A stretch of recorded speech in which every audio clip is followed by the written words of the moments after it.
खुद वो बदलाव बनिए जो दुनिया में आप देखना चाहते हैं। ये वाक्य आज से सालों पहले महात्मा गांधी ने कहे थे, और इन वाक्यों को अगर किसी व्यक्ति ने हकीकत में बदला है तो वो है इलॉन मस्क। इलॉन मस्क अफ्रीकी मूल के इन्वेस्टर, इंजीनियर और बिजनेसमैन हैं, और आज के समय में वे पूरी दुनिया में अपनी दूरगामी सोच की वजह से काफ़ी प्रसिद्धि पा चुके हैं। इलॉन मस्क की सोच हमेशा से ही इंसानों की परेशानियों को दूर करने पर केंद्रित रही है, और इसी सोच की वजह से वे पूरी दुनिया भर में जीनियस एंटरप्रेन्योर के नाम से भी जाने जाते हैं। एलॉन आज के समय में फोर्ब्स के अनुसार दुनिया के 21वें सबसे धनी व्यक्ति हैं।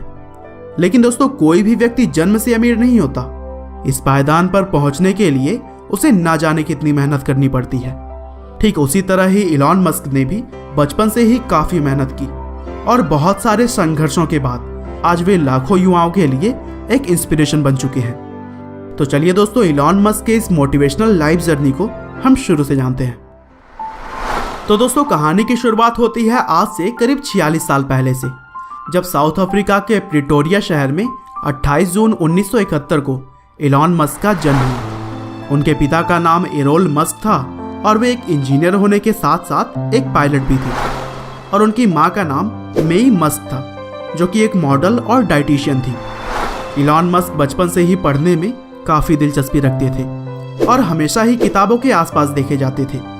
और सिर्फ 10 साल की उम्र में उनको कंप्यूटर्स में भी काफ़ी इंटरेस्ट हो गया था, और सिर्फ 12 साल की छोटी सी उम्र में उन्होंने कंप्यूटर प्रोग्रामिंग सीखकर एक ब्लास्टर नाम का गेम बना डाला, जिसे कि उन्होंने $500 की कीमत पर पीसी एंड ऑफिस टेक्नोलॉजी नाम की एक कंपनी को बेच दिया। और यहीं से इलॉन मस्क की प्रतिभा साफ साफ झलकने लगी थी। वो बचपन में आइजैक आसिमोव की किताबें पढ़ा करते थे, और शायद यहीं से उनको टेक्नोलॉजी के प्रति इतना लगाव हो गया था। बचपन में इलॉन को स्कूल के दिनों में बहुत परेशान किया जाता था। एक बार तो कुछ लड़कों के एक ग्रुप ने उनको सीढ़ियों से धक्का दे दिया, और उनको तब तक मारा जब तक कि वह बेहोश नहीं हो गए। इसके लिए उन्हें कई दिनों तक हॉस्पिटल में भी भर्ती होना पड़ा था। लेकिन दोस्तों, इलॉन मस्क को भले ही बचपन में इतनी सारी परेशानियों का सामना करना पड़ा, पर आगे चलकर उन्होंने मानवता के हित में काफ़ी सराहनीय काम किए। 17 साल की उम्र में इलॉन मस्क ने क्वीन यूनिवर्सिटी से अपनी ग्रेजुएशन की पढ़ाई शुरू की, और वहाँ पर 2 साल पढ़ने के बाद वे यूनिवर्सिटी ऑफ पेंसिल्वेनिया ट्रांसफ़र हो गए, जहाँ उन्होंने 1992 में फिजिक्स में बैचलर ऑफ साइंस की डिग्री ली। 1995 में इलॉन मस्क पीएचडी करने के लिए कैलिफोर्निया शिफ्ट हो गए, लेकिन वहाँ पर रिसर्च शुरू करने के मात्र 2 दिन के अंदर ही उन्होंने पढ़ाई छोड़ दी और एक सफल व्यवसायी बनने के लिए अपने कदम बढ़ा लिए। 1995 में अपने भाई के साथ इलॉन मस्क ने जिप2 नाम की एक सॉफ्टवेयर कंपनी शुरू की, जिसे कि आगे चलकर कॉम्पैक्ट ने $307 मिलियन जैसी बड़ी रकम देकर खरीद ली। और इसके बिकने के बाद जिप2 में अपने 7% के शेयर से इलॉन मस्क को कुल $22 मिलियन मिले। और फिर 1999 में इन पैसों में से $10 मिलियन का इन्वेस्ट करते हुए इलॉन ने X.com की स्थापना की, जो कि एक फाइनेंशियल सर्विस देने वाली कंपनी थी। और 1 साल बाद यह कंपनी कॉन्फिनिटी नाम की एक कंपनी के साथ जुड़ गई। और दोस्तों, बता दूं कि कॉन्फिनिटी कंपनी की एक मनी ट्रांसफर सर्विस हुआ करती थी, जिसे कि अब हम पेपाल के नाम से जानते हैं। और तभी से लेकर अब तक पेपाल मनी ट्रांसफर का काफ़ी लोकप्रिय माध्यम रहा है। 2002 में ईबे ने पेपाल को $1.5 बिलियन की अविश्वसनीय रकम देकर खरीद लिया, और इस डील के बाद इलॉन मस्क को $165 मिलियन मिले। और दोस्तों, बता दो कि इलॉन मस्क पेपाल के सबसे बड़े शेयर होल्डर थे। और फिर 2002 में अपने जमा किए हुए पैसों में से $100 मिलियन की बड़ी रकम के साथ इलॉन मस्क ने स्पेस एक्स नाम की एक कंपनी की स्थापना की, और यह कंपनी आज के समय में स्पेस लॉन्चिंग व्हीकल बनाने में कार्यरत है।